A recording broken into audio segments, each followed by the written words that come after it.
할까요? 네. 저는 거기 앞에 있는 사람 중에 한 명이고요. 이게 이제 저희 교재 목록을 좀 보시면, 그 파트 1 인건비 지급 업무의 흐름이다 그래가지고, 전체 인건비의 전체 내역들을 좀, 숲 양식권으로 내용 정리를 좀 해놓은 거고, 그러니까 이제 숲을 좀 보자 뭐 이런 취지고요. 그 다음에 2장은 임금에 관련된 얘기고, 3장은 4대 보험에 관련된 얘기고요. 그 다음에 4장은 인건비 원천징수 세법에 관련된 내용이고, 5장까지는 얘기를 좀 못할 것 같긴 한데, 그 5장은 인건비에 대한 회계 처리, 뭐 세무 처리, 뭐 이런 관련된 내용하고, 인건비에 관련해서 조세특례지원법상 혜택 보는 금액들에 대한 부분들을 정해 놓고 좀 있습니다. 그래서 5장은 뭐 아주 깊숙한 내용까지 못 담아 놨고요. 대략적인 소개 정도로 정리를 좀 해놨는데, 이게 이제 1장은 제가 주로 좀 썼고요. 그다음에 2장과 3장은 우리 김성중 노무사님께서 작성을 좀 하셨고, 그다음에 4장과 5장 세법 파트는 세무사인 제가 작성을 좀 했거든요. 그래서 날개 쪽에 제 양력은 있으니까 참고하시면 좋을 것 같고, 대신 이제 그러면 사실은 임금과 사대보험 파트는 사실은 노무사님께서 해주신 게 맞긴 맞는데, 근데 이제 또 노무사분 또 강의하고 세무사 강의하고 이러면은 맥락이 좀 없어지는 것 같고, 그리고 어차피 실무적인 그 업무 처리 등을 고려한다라면 전체 한 사람이 쭉 강의를 좀 말씀드리는 게 좀 그래도 이해가 좀 더 잘 드릴 수 있는 여지가 좀 될 것 같아서 제가 강의를 다 일단 진행하도록 하겠습니다. 그래서 노무 관련된 내용들은 세법 관점에서 노무적인 부분들을 좀 접목시키는 내용권을 말씀을 좀 드릴 거고, 뭐 아주 깊숙한 얘기는 사실은 이제 노무사 업무 영역이니까 노무사분들하고 해당된 내용들을 정리를 더 해주시면은 좋을 것 같다. 그 말씀을 좀 드리고 강의는 이제 본격적으로 시작 한번 해보죠. 페이지는 쭉 건너뛰셔서 24페이지 인건비와 근로자 뭐 이렇게 좀 되어 있는데, 저희 교재가 뭐 다른 교재도 훌륭하겠지만 저희 교재의 좀 특징 중에 하나는 그래도 이제 실제 실무를 하시는 노무사님하고 저도 이제 실제 기정거래도 하고 하니까 실제 업무 처리를 하고 있는 세무사가 실제 업무 처리를 하면서 겪었던 부분들에 대한 내용들이 좀 많이 실려져 있고, 그런 내용들을 뭐 실무 포인트 뭐 이런 형식 코드로 소개를 좀 해놓고 있거든요. 그래서 뭐 그 부분들로 좀 관심을 좀 가지고 두면은 실무적인 도움을 좀 많이 받을 수 있을 것 같고, 그다음에 이제 서식 관련된 내용들이 다른 교재와 좀 다르게 충분하게 좀 들어와 있고요. 그다음에 이제 표로서 꼭 해당되는 내용들을 인지하셔야 되는 사항이시라면 표로서 내용들을 좀 해놨으니까 이 교재에 있는 내용들을 모두 다 이해하기에는 생각보다 만만치 않고요. 뭐 하나하나 또 일일이 다 읽기에도 생각보다 만만치 않고요.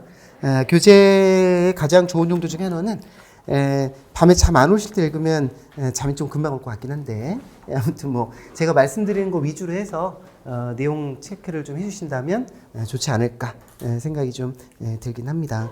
그래서 교재는 그렇게 활용하시고, 그래서 25페이지 소득의 구분이라고 보시면 되겠는데, 이제 고용관계가 있느냐, 이게 종속적이냐 종속적이지 않느냐에 따라서 세법은 근로소득이야 근로소득이 아니야 이렇게 구분할 거고요. 이제 근로소득이 아닌 경우라면 계속적 반복적인 거냐 그렇지 않은 거냐에 따라서 사업이냐 기타냐 뭐 이런 소득이 발생되는데, 그러니까 세법 관점에 대한 부분들인데, 이제 근로계약을 맺으면은 그거는 이제 노무관점권으로 내용 정리가 좀 들어가셔야 되는 사항일 것 같긴 한데, 아무튼 뭐 우리가 세법상 소득을 구분할 때 이제 근로냐 근로외냐 우리 인건비에 관련된 내용들만 일단은 정리 좀 할 테니까, 아무튼 뭐 고용관계 여부에 따라서 근로사업 기타로 나눠져 있는데요. 근데 이제 근로자의 구분권들도 사실은 세법도 그렇고 노무도 그렇고 실질인 것 같고요. 지금 세무대리인 쪽도 계신 것 같긴 한데, 최근에 그 음식점 사업자에서요, 그러니까 음식 법인들, 음식 개인 사업자들 중에서 그 음식 종업원들이 음식점에 근로자로 들어와 있지 않는 경우도 꽤 있거든요. 그러니까 주방장님하고 조리원 분들 이런 분들이 근로자로 등록되지 않고요. 어떤 특정 목적권 때문에 사업소득으로 들어와 있는 경우가 있거든요. 그러니까 계속적 반복적으로 이제 독립적인 지하에서의 해당되는 사업소득이라는 걸로 소득을 지급받는 뭐 그렇게 하고 그에 관련된 세금 신고도 하고 이렇게 뭐 많이들 하는 경우도 있어요. 뭐 근로자로 등록되어 있는 경우 있긴 하지만 근데 5월 초 정도에요. 최근에 벌어진 일들인데 국세청에서 음식점 업종만 타겟으로 잡아가지고요. 사업소득 신고 들어가고 있는 소득자들에 대해서 사업소득이 아니라 근로소득인 거 아니야? 라고 아마 소명제를 좀 발동시켰나 봐요. 근데 이제 특정 업태 종목권에서만 얘기를 좀 온 것 같긴 한데, 그러니까 일단 근로계약을 맺었느냐 안 맺었느냐에 대한 부분들은 별정 정도 보이고, 사실 음식점에서 사업소득이란 거는 맥락이 안 맞는 것 같아. 그래서 근로소득권으로 내용 정리를 해야 되는데 왜 사업소득으로 했는지, 용역계약서를 작성했는지, 독립적인 지안에서의 또 노동력 제공하고 소득을 지급받는 것들인지, 우리가 얘기하는 9 to 6의 정기 출퇴근 시간을 가지고 있는 건 아닌지 뭐 이런 것들을 컨펌했나 봐요. 그래서 다 기존에 신고 들어간 사업소득 말고 근로소득으로 정리를 해야 될 수도 있어. 뭐 이렇게 아마 5월 초에 소명자로 좀 날라왔나 봅니다. 그래서 음식점 업종들이 5월 초에 꽤 좀 소란스러웠던 것 같긴 한데 왜 그럴까요? 라는 생각을 좀 해보면 아마도 사업소득자들이 4대 보험 신고 등등등의 내용 정리가 좀 안 되고 있는 것처럼 판단 좀 되고요. 4대 보험에 대한 금액들도 좀 부족한 시절이다 보니까 뭐 그런 거와의 연관성도 좀 있지 않을까 생각이 좀 들긴 하는데 이제 근로소득이냐 아니냐에 대한 판단에 대한 기준들도 과세당 입장에서 관심이 좀 어태 종목권으로 좀 생기는 것 같다. 그러니까 저희 같은 세무대리인들이 그 4대 보험 부담이 좀 그러니까 사업소득권으로 세금 신고를 하면 뭐 소득자가 개별적으로 건보 등등등을 다 정리를 좀 하시는 뭐 그런 부분들이어서 뭐 그렇게 실무상 신고가 들어가고 있는 것 같긴 한데 뭐 그런 부분들의 문제 제기가 좀 될 수도 있다. 물론 이제 업태 종목의 제한적인 경우에 한해서 정리가 되는 사항이긴 하겠지만 여하튼 그래서 25페이지는 단순하게 계약서 가지고 정리하시는 건 아닌 것 같고 실질적인 판단에 따라서 달라질 수 있다. 뭐 여러분들 회사들은 그런 업태 종목권은 아닌 걸로 좀 보이기는 하는데 아무튼 뭐 그런 다툼건들도 특정 업태 종목권에서 발생되고 있다. 뭐 그렇게 보시면 되겠습니다. 자, 26페이지를 일단 먼저 좀 피시고 외교시는 제 1장에 있는 전체 큰 숲을 좀 볼 수 있도록 할 테니까 우리가 텍스상 근로자를 좀 구별하거든요. 그래서 텍스상 근로자 이렇게 좀 써보죠. 텍스상 근로자라고 구별할 건데 이 텍스상 근로자의 구별건들은 저희 교재 26페이지 아래쪽에 정리된 표가 정리되어 있으실 텐데요. 이 텍스상 근로자를 구별 한번 해보면 일반 근로자, 그다음에 일용 근로자 이렇게 구별을 좀 하겠대요. 그러니까 세법은 이렇게 해서 용어를 정리 좀 하고요. 일용 근로자에 반대되는 용어권으로 해서 상용 근로자라는 표현을 쓰기는 하는데 세법에서는 일반 근로자라는 표현을 쓰고 상용 근로자라는 내용들은 관련 법령에는 없습니다. 자, 그러면 일용 근로자의 정의는 뭐냐라고 하니까 세법상 26페이지 맨 아래쪽에 정리된 표를 보시면 일용 근로자란 근로를 제공한 날 또는 시간에 따라 근로대가를 받으면 이렇게 돼 있어요. 근로를 제공한 날 또는 시간에 따라 근로대가 받는 근로자로서 건설업하고 하영업은 좀 별도로 하고요. 건설업과 하영업을 제외한 일반 제조, 도소매업종 등등등은 동일한 고용주에게 3개월 이상 계속해서 고용되지 아니한 자 이렇게 되어 있죠. 그러면 동기부여 차원에서 3개월 이상 계속 고용되어 있는 경우는 어떻게 될 걸까? 라고 생각해 보면 일반 근로자로 바꿔서 신고를 하셔야 된다는 얘기죠. 그래서 일용직 근로자로 들어왔다가 3개월 동일한 고용주한테 계속 고용되어 있는 상황이 발생되면 3개월 때부터는 일반 근로자로 바꿔서 세금 정리라는 걸 해야 될 것 같고요. 일용직 신고 들어간 것도 일반직으로 바뀌었으니 당초부터 일반직 근로자로 보고 세금 정산은 하라 그러죠. 근데 정말로 실무상 그렇게 일용직 근로자권에 대해서 세금 신고를 하고 있는 것 같지는 않다라는 생각이 좀 들고요. 그럼 일용직 근로자에 대해서 3개월 이상 됐을 때 계속해서 일용직 근로자로 실무상 신고가 들어가면 안 될까? 자, 이런 고민을 한번 해볼 수 있도록 좀 하겠습니다. 그래서 그 얘기는 이따가 세법 파트에 대한 내용 정리하면서 말씀을 좀 더 드려볼 거고요. 아무튼 26페이지 아래쪽에 정리된 표에 일용직 근로자의 정의는 정리되어 있습니다. 자, 그러면 일반 근로자를요, 이제 근로기준법, 줄여서 근기법이라고 얘기하죠. 자, 근기법상 근로자로 구별 한번 해보겠습니다. 근기법상 근로자. 자, 근기법상 근로자로 구별을 좀 한번 해보면 그게 27페이지에 있는 내용들이고 개념과 판단 기준이 있으니까 그거는 나중에 관심 있게 한번 읽어보시면 좋을 것 같고 저하고는 28페이지 정리된 표를 좀 보겠습니다. 자, 근로기준법상 근로자는 이렇게 구별을 좀 하겠대요. 정규직 근로자, 그 다음에 비정규직 근로자 이렇게 구별을 좀 하는 것 같고요. 이제 노동법상 근로기준법상 정규직 근로자다 비정규직 근로자라는 법령 용어를 법령에 쓰지는 않는 것 같습니다. 관련 법령에는 정규직 근로자, 비정규직 용어는 없고요. 시간제 근로자 및 기간제 근로자에 관한 보호 법령에 따라 이렇게 얘기하면서 우리가 그냥 정규직, 비정규직으로 구분을 좀 하는데 정규직 근로자의 정의는 좀 나와 있는데 이 정규직 근로자의 가장 특징을 좀 정리해 보면 없을 무자의 기간 기자요. 없을 무, 기간기, 무기계약자 라고 얘기를 좀 할 수 있을 것 같아요. 그래서 고용노동부 가셔서 표준근로계약서 이렇게 치면은요, 근로계약에 정함이 없는 근로계약서 이렇게 좀 나오거든요.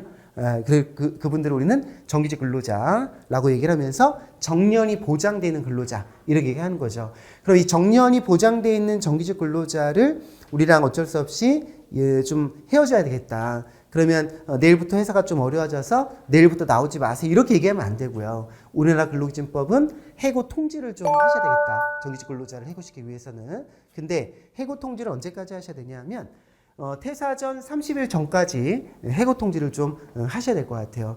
그렇지 않으면 다른 직장을 구하게 되는 기간의 이익이 상실되는 형태일 거고요. 근데 만약에 그렇게 못했을 경우에는 기간의 이익이 상실됐으니 기간의 이익이 상실된 보상을 줘야 될 것 같고 그 보상을 우리 뭐라 부를 거냐면 해고 예고수당 이렇게 부를 거예요. 그럼 그 해고 예고수당은 어떻게 해서 지급할 것이고 어떻게 산정할 것이고 뭐 그런 정리도 좀 되셔야 될 것 같고요. 그렇게 지급하는 해고 예고수당은 세법 관점에서는 어떤 소득으로 세금 정산할 거냐면 퇴직소득이요. 그래서 나중에 퇴직소득편에 보면 해고 예고수당 나올 거거든요. 그때 다시 한번 리뷰 한번 해보겠습니다. 자, 비정규직 근로자는요 세 분류로 좀 나눠줄 수 있는데 기간제 근로자요. 그 다음에 시간제 근로자요. 그 다음에 파견제 근로자. 뭐 이렇게 구별할 수 있을 것 같아요. 그러면 파견제 근로자다라고 얘기를 좀 하는 거죠. 자, 파견제 근로자는요. 파견을 보낸 회사가 있을 거고 파견을 받은 회사가 있을 거예요. 그거를 우리가 사용사업주, 파견사업주 이렇게 얘기를 하거든요. 그럼 파견을 보낸 쪽, 파견사업주. 해당 파견 근로자가 우리 회사에 와서 우리 회사 일을 하는 게 아니라 파견회사 일을 하는 거예요. 그러니까 우리는 사업장만 좀 제공해주는 뭐 그런 태권이겠죠. 그럼 우리 쪽 근로자가 아닐 거니까 파견사업주 근로자니까 파견사업주에서 인건비에 관련된 내용 정리를 하시겠죠. 그래서 그거는 파견사업주의 근로자다 이렇게 보시면 될 것 같고 와가지고요 우리 일을 해요. 그러면 우리 일을 하게 되면 이제 우리가 고민거리가 우리 쪽 근로자로 근로계약을 맺을 거냐 그렇지 않을 거냐. 우리 쪽 근로계약을 맺은 경우라면 우리 쪽 근로자인데 파견 쪽에서도 퇴직이 되지 않았다. 그럼 우리 쪽 근로자, 파견 쪽 근로자, 이중 근로자죠. 그럼 이중 근로자에 준하는 업무 처리가 되셔야 될 것 같고요. 자, 만약에 파견 온 근로자가 우리 일을 하는데 우리 쪽 근로자가 아닌 거예요. 그럼 어떻게 되냐면 파견 근로자하고 용역 근로자 제공에 관련된 용역 계약을 맺었죠. 그러면 그거는 세금 계산서를 주고받고 우리는 대금에 대한 금액들을 파견주한테 그냥 주시면 되죠. 우리 쪽 근로자가 아니겠네요. 우리 쪽 근로자이냐에 따라서 4대 보험 취득신고 등등을 할 거냐 세법의 원천징수 등등등 세금 신고를 할 거냐 이게 갈라질 거니까 그래서 이제 파견제 근로자는 그렇게 보시면 될 것 같고요. 자, 시간제 근로자는 말 그대로 시간 단위로 근로계약을 맺는 근로자 이렇게 얘기하는 것 같고요. 기간제 근로자는 유기계약자죠. 있을 유자에 기간 기자입니다. 유기계약자. 자, 유기계약자는 2년 미만의 근로계약을 맺고 있는 근로자라고 얘기를 하죠. 그래서 표준 고용계약서를 좀 보시면 근로기간에 제한이 있는 근로계약자, 근로계약서 이렇게 작성을 하실 거예요. 아무튼 28페이지 위쪽에 보면은 이 내용권을 이렇게 정리가 좀 되어 있는데 근데 제가 이거를 굳이 왜 썼느냐 하면은요. 일용직 근로자는 그러면 근로기준법에 보면은 과연 무슨 근로자일까요? 라고 생각을 해보는 거죠. 일용직 근로자는 무슨 근로자일까? 파견직 근로자는 명확하고 같으니까 뭐 별도로 하고요. 일용직 근로자는 과연 기간직 근로자일까? 시간직 근로자일까? 라는 생각을 좀 해본다면 우리가 좀 전에 일용직 근로자의 세법상의 기준은요. 이렇게 얘기 좀 했었거든요. 근로를 제공한 또는 시간에 따라 근로 대가를 받는 근로자 이렇게 얘기를 좀 했었거든요. 그러면 두 가지 성격을 같이 가지고 있어요. 그러면 근로기준법상이 제기하는 일용 근로자의 정의권들은요. 하루당 근로계약을 갱신하는 근로자 이렇게 얘기하겠다는 거예요. 그럼 하루당이라는 근로계약이 좀 존재하는 거죠. 그래서 일용직 근로자를 굳이 본다면 기간제 근로자야 이렇게 얘기를 좀 할 수 있을 것 같아요. 그래서 일용직 근로자는 하루당 근로계약을 갱신하는 근로자다 보니까 세금 정산을요. 일용직 근로자는 무조건 하루당 하거든요. 1급여권으로 해서 하루당이 세금을 정리해주는 업무제를 좀 하시죠. 그래서 일용직 근로자는 굳이 구분한다면 기간제 근로자로 볼 수 있을 것 같아 라고 얘기를 하겠는데 이게 되게 의미가 있는 게 이따가 저랑 4대 보험 취득신고 등등등 얘기하면서 4대 보험 가입 배제에 대한 얘기를 할 거거든요. 일용직 근로자가 국민건강보험을 가입하지 않을 수 있느냐? 가입하지 않을 수 있어요. 배제 기준이 있다. 일용직 근로자가 고용산재를 가입하지 않을 수 있느냐? 가입하지 않을 수 없습니다. 무조건 가입해야 됩니다. 일용직 근로자는. 현저한 시간제 근로자만 고용산재로 가입 배제가 있어요. 그래서 일용직 근로자의 4대 보험 얘기를 이따가 취득신고권에 관련해서 말씀 좀 드릴 텐데 뭐 대부분 규모가 좀 있는 회사이셔서 큰 고민거리 않으실 텐데 중소기업들은요. 일용직 근로자 4대 보험 가입을 할까 말까 되게 고민스럽거든요. 왜냐면 일용직 근로자의 근로자 부담분도 징수해야 될 것이고 회사 부담분 4대 보험료 금액도 내줘야 될 것이고 일용직 근로자가 4대 보험을 원하지는 않는 것 같고 실무상 좀 업무 처리에 괴리감이 좀 있는 것 같고요. 그래서 좀 고민스럽습니다. 중소기업 등등등은. 그래서 이제 그 얘기들을 이따가 좀 할 때 일용직 근로자가 기간제 근로자입니다. 라는 성격의 이해가 좀 되셔야지만 정확하게 고용산재에 관련된 배제 부분들의 내용 정리가 될 수 있을 것 같아요. 그래서 나중에 그 얘기들 좀 말씀을 좀 드려보겠습니다. 자, 28페이지는 노동조합법상 근로자가 있는데 노조 등이 있는 근로자의 근로기준법상 근로자가 조금 다름이 좀 있는 거죠. 그래서 그거는 뭐 별도로 좀 봐주시면 될 것 같고요. 페이지는 32페이지로 오시죠. 자, 32페이지로 오시면 그러면 이렇게 해서 근로기준법 근로자를 좀 구분했는데 이거를 또 다른 용어 정리권으로 좀 한번 정리 한번 해보려고요. 그래서 또 다른 노동법상 용어는 사용자라는 표현을 쓰죠. 사용자. 그 다음에 사용인이라는 표현도 씁니다. 자, 사용자는 회사인데 이 사용자를 의인화시키면 사용주 개념이고요. 이 사용주는 주로 대표이사님하고 등기임원분들이시죠. 물론 등기로 되어 있지 않은 임원들도 실질적인 임원이라면 세법도 그렇고 노동법도 그렇고 임원을 보긴 하는데 아무튼 일반적으로 등기임원 그리고 이들과 생계를 같이 하는 특관자, 특수관계자. 특수관계자의 범위가 올해 세법이 좀 바뀌었어요. 3월 1일부터. 그 얘기는 나중에 말씀 보충적으로 좀 하겠습니다. 자, 사용인을요, 우리 뭐라 그러냐면 주로 직원 이렇게 부르거든요. 직원. 그러면 이쪽에 있는 분들을 통틀어서는 뭐라 부를 거냐? 이런 얘기죠. 이쪽에 있는 분들을 통틀어서 임원입니다. 이렇게 부를 거예요. 그래서 줄여서 임직원 이런 표현을 좀 쓰는 것들인 거잖아요. 자, 근데 세법에서 사용이라는 용어를 쓰고 왔었거든요.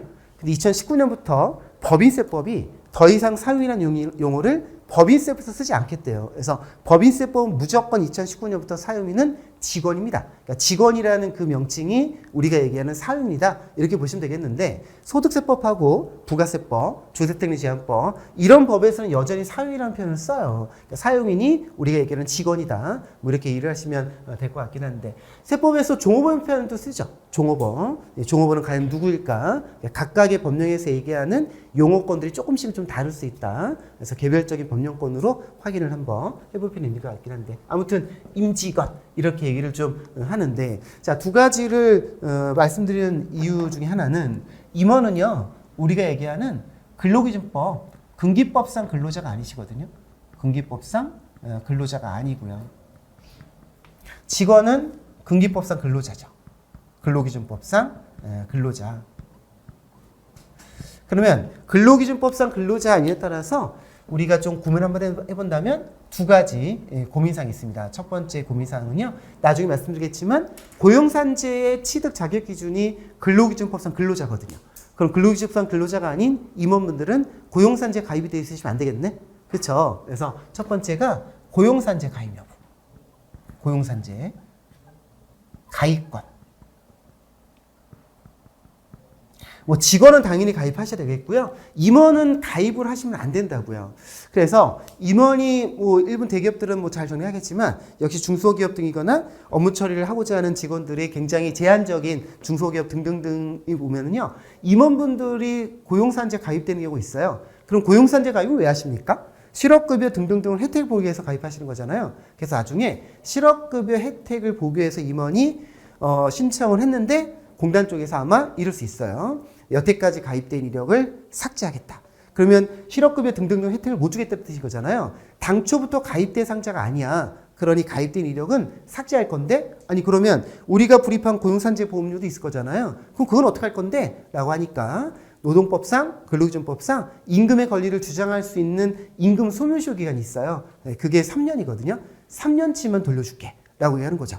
그럼 임원분들께 혹시 고용산재 가입되는 경우라면 최대한 빨리 빠져나오셔서 3년치를 돌려받으시던가 아니면 근로자성을 주장하셔서 고용산재 혜택을 볼 수 있는 여지를 근로기준공단하고 만들어 놓으시던가에 대한 고민이 좀 되셔야 되지 않을까. 그래서 나중에 임원 퇴직소득에 가보시면은요, 제가 지금 말씀드렸었던 판단에 대한 부분들도 정리되어 있고요. 그다음에 공단 쪽에서 여태까지 가입된 이력을 삭제하겠다라는 판례 번호도 좀 있긴 있거든요. 나중에 다시 한번 리뷰 한번 해보겠습니다. 그래서 이런 거에 관련된 문제가 좀 있고요. 자, 그리고 또 하나의 문제는 퇴직금이요. 퇴직금 산정. 퇴직금은요, 근로자 퇴직급여 보장법에 의해서 퇴직금 산정하거든요. 그러면 근태법에 적용을 받는 일명 법정 최저퇴직금이라고 얘기하는 거죠. 법정 최저퇴직금은 근로기준법상의 근로자만 해당되는 거지 근로기준법상 근로자가 아닌 임원은 법적 퇴직금에 대한 부분들은 고민사항은 아닌 거죠.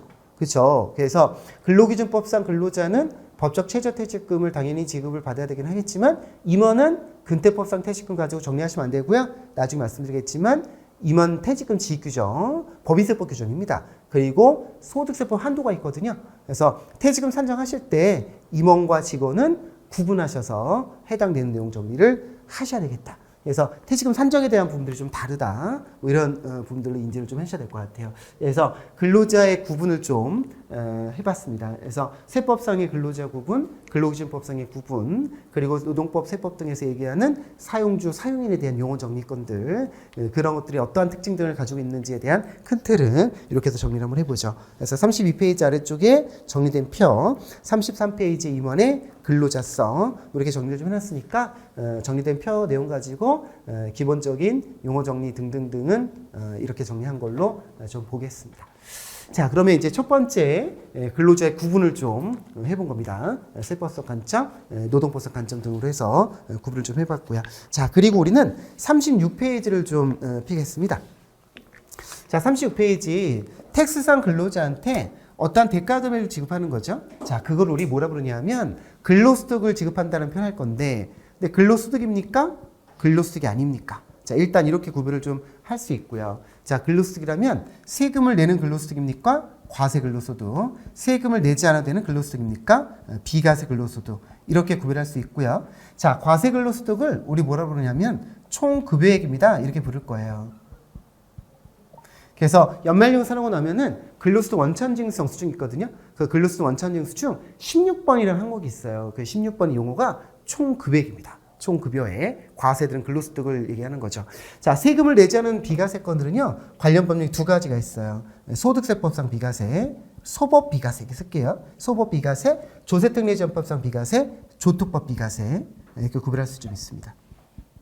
그래서 우리 교재 36페이지 보면은 위쪽에 그렇게 정리가 생각나무 형태권으로 정리가 좀 되어 있죠. 자, 근데 거기서 하나만 또 정리 한번 해보면, 자, 우리가 일단 비과세까지 포함된 용어는 총지급액 이렇게 얘기하거든요.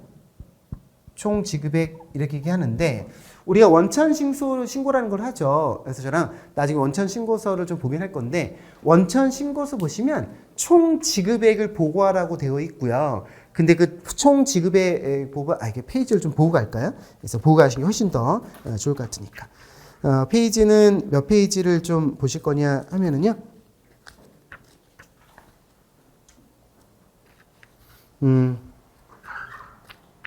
잠깐 좀 찾아볼게요. 페이지를.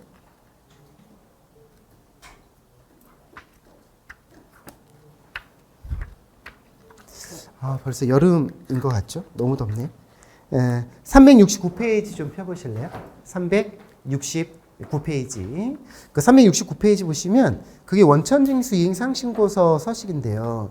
그 5번 항목 보면 총 지급액이라 나와 있죠. 총 지급액. 근데 그 총 지급액 위에 보시면 일부 비과세는 포함합니다 라고 돼 있을 거예요. 그러면 일부 비과세는 포함되지 않는다는 얘기잖아요.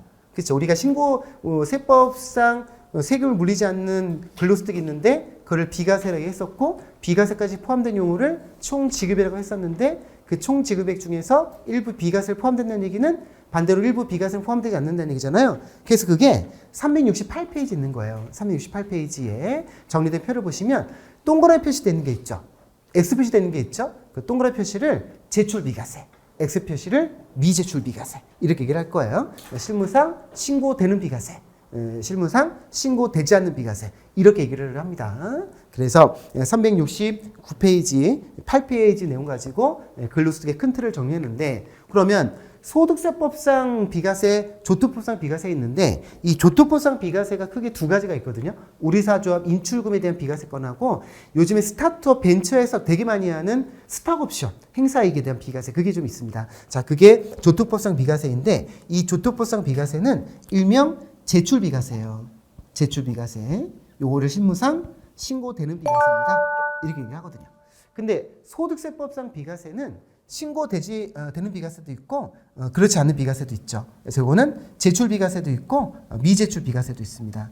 대표적인 게 차량 보조금 같은 거. 제출 비과세는 대표적인 게 보육수당 뭐 이런 것도 있는데 2022년까지 근로자한테 주는 식대가 10만 원이 비과세 해줬었거든요.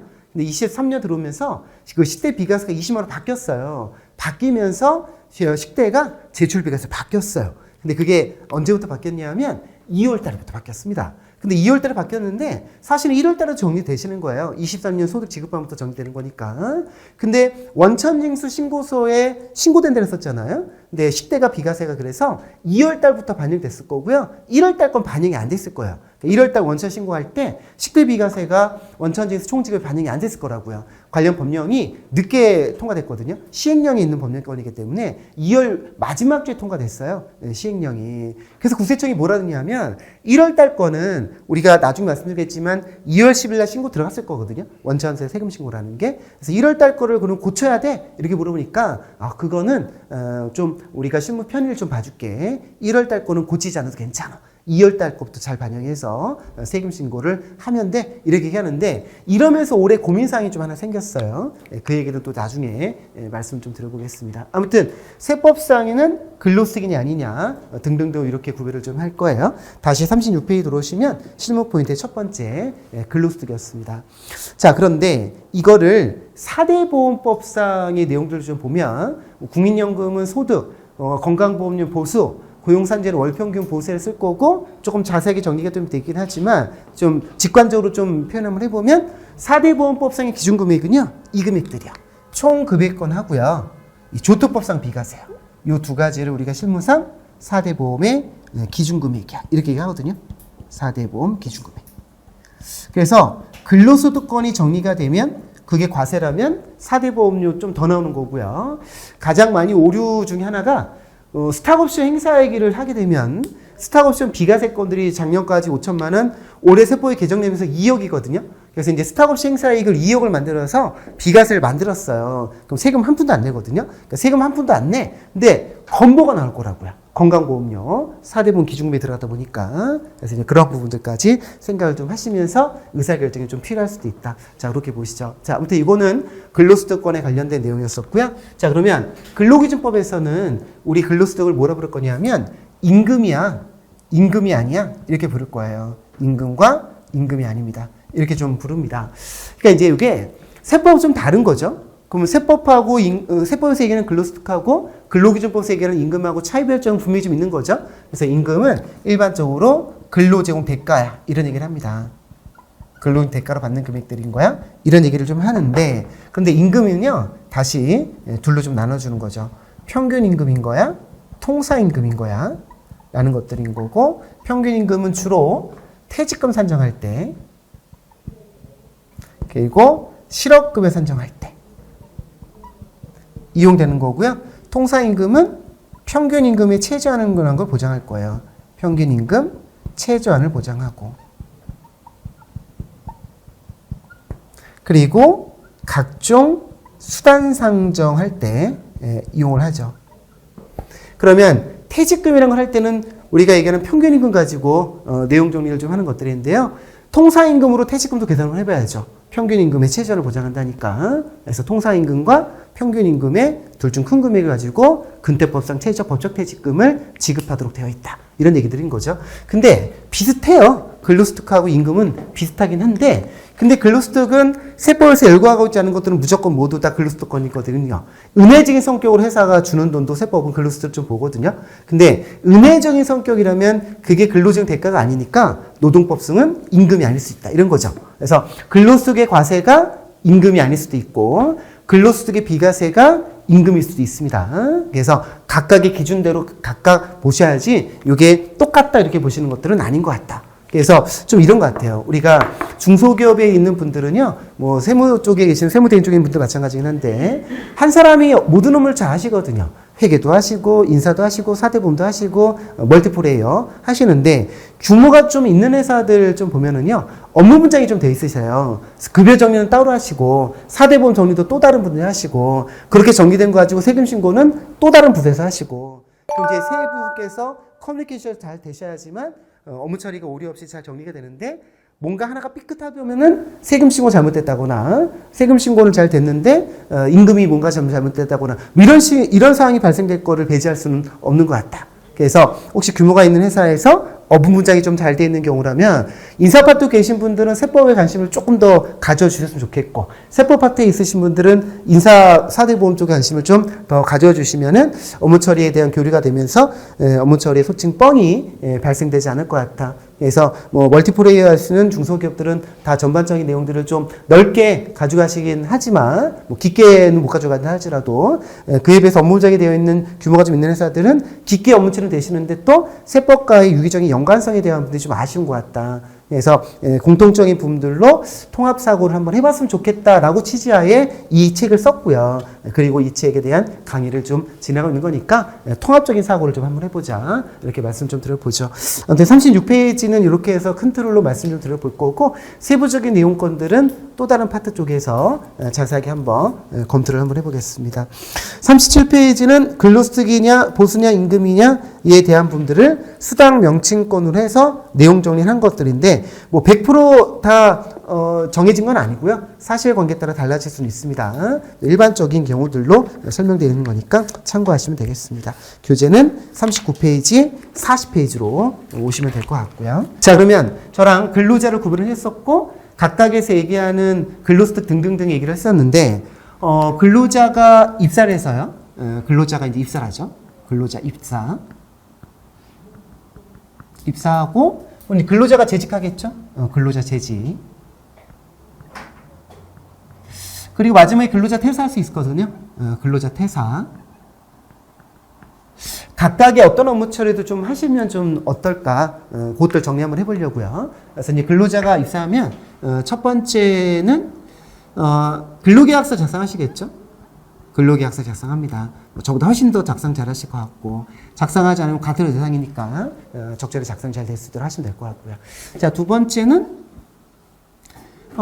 근로계약서에 이제 연봉을 결정 지을 거잖아요. 그 연봉 결정 지을 때 과세 비과세를 결정을 일단 짓겠죠. 그럼 이제 비과세 금액들을 제외한 과세 금액 가지고 사대보험 취득신고 하셔야 되겠네요. 그래서 사대보험 취득신고 하셔야 됩니다. 그래서 이때 과세, vs 비과세를 잘 정리하셔야지만 신고 잘 하실 수 있고요. 그리고 혹시라도 피부양자가 있으면 건보 피부양자 신청 이런 것들도 좀 한번 고민 한번 해보셔야 되겠네요. 피부양자 신청 여부도 근로자한테 한번 여쭤보셔야 될 것 같아요. 근로자가 입사하면서 등본 제출하시잖아요. 그 등본상에 있는 사람들을 모두 다 취득 신고를 해야 되는지 그거를 컨펌을 정확하게 해줘야 되는데, 그래서 저는 개인적으로 업무 처리의 매뉴얼을 좀 만드셔서 정리를 좀 해둔다면은 업무 처리가 좀 깔끔하게 되지 않을까 생각이 좀 들긴 하는데, 뭐 회사별로 뭐 매뉴얼을 좀 다르긴 할 것 같으니까, 그래서 이런 내용권들이 교재 40페이지에 정리되어 있습니다. 자, 그럼 직원이 입사해서 과세 비과세 정리를 했고요. 그럼 이제 재직할 때 첫 번째, 매달 급여 지급 되겠죠? 급여 지급. 그러면 급여 명세 작성하셔야 되잖아요. 급여 명세 작성하시고. 자, 급여 명세서에 우리가 과세냐, 비과세냐 정리하시고, 여하튼 과세 비과세권에 대해서 이제 원천 신고도 하시고, 납부도 하시고, 이렇게 되겠죠. 그리고 급여 명세서에 우리가 4대 보험 반영도 하시고, 뭐 그래야지만 급여 명세서 정리가 잘 될 거니까. 그래서 과세 비과세 구분하시고 4대 보험 고지된 금액 확인하셔서 해당 근로자의 공제 금액이 얼마인지 결정 지으시고, 세금 징수 금액을 징수한 다음에 차인 지급을 지급하시고, 회사는 그 건에 관련해서 원천 신고하시고 납부도 하시고, 이런 거죠. 1년 12달 계속 반복되겠죠. 근데 특정 달에 혹시 수당 산정이 발생될 수 있죠. 각종 수당 산정. 자, 각종 수당 산정이 발생되면 이 수당 산정한 게 이제 어떻게 산정할 건지는 개별적으로 판단하셔야 될 것 같고, 이게 또다시 과세냐 또는 비과세냐 정리하시고, 이 과세 비과세권을 혹시 금액이 변동되면 나중에 말씀드리겠지만 건강보험 보수액 신고를 할 것이냐 말 것이냐, 뭐 그런 의사결 결정도 좀 되셔야 되거든요. 그래서 이렇게 발생되면 건보 등 보수 변경 신청 여부, 신청 여부도 고민하시고, 뭐 아무튼 뭐 이런 것들을 다시 산정해서 급여 대장 등등등을 정리해 주시면 될 것 같고요. 오른쪽에다 좀 써야겠다. 자, 그리고 두 번째인데, 이제 12월 30일 날짜가 되죠. 그래서 12월 말까지 총 급여가 확정되면 나중에 말씀드리겠지만 익년 2월 급여 지급할 때 우리 연말정산하거든요. 급여 지급 시 연말정산하고,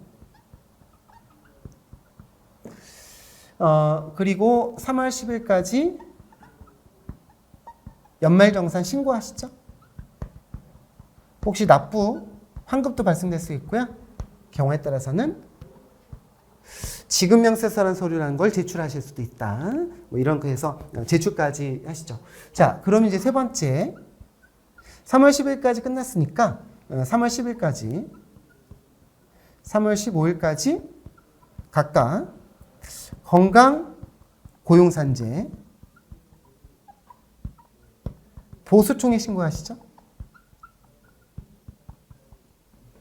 왜 해야 되는지는 나중에 또 말씀드릴 거고요. 자, 이렇게 보수총액 신고가 들어가면 4월 달에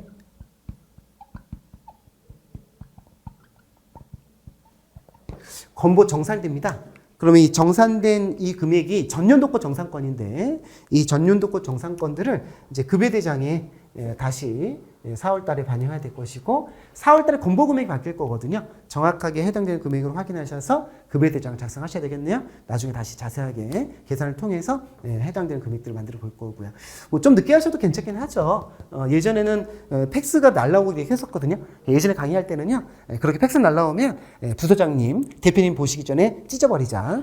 세법상, 세계상, 근로기준법상, 뭐 4대 보험법상 의미가 없으니까 하면 되는 거잖아요. 페널티가 없어요. 4월 달까지 하면 되는 것들이기 때문에. 아무튼 뭐 이런 업무 처리를 계속적으로 반복적으로 이제 진행하겠죠. 뭐 이 와중에 여러 가지 노무적인 문제도 있을 거고 4대 보험의 다툼도 있을 수 있고요. 아무튼 뭐 일반적인 흐름권들은 이렇게 정리를 좀 해보고, 자, 그리고 근로자가 이제 혹시 퇴직하게 되면 첫 번째 마지막 급여 지급하거든요. 마지막 급여 지급하면 우리 일반적으로 얘기하는 원천징수라는 건 하지 마시고요. 마지막 급여에 원천징수는 없고요. 그때까지 받은 급여를 대상으로 해서 중도퇴사 연말정산을 하죠. 이게 일명 A02라는 신고인데요. 그래서 A02라는 거에 원천세 신고도 하시고 납부도 하시고 제출도 하셔야 되겠네요. 마지막 급여 지급할 때 발생되는 일들에 대한 부분들이고요. 자, 두 번째, 4대 보험 상실 신고하는 거잖아요.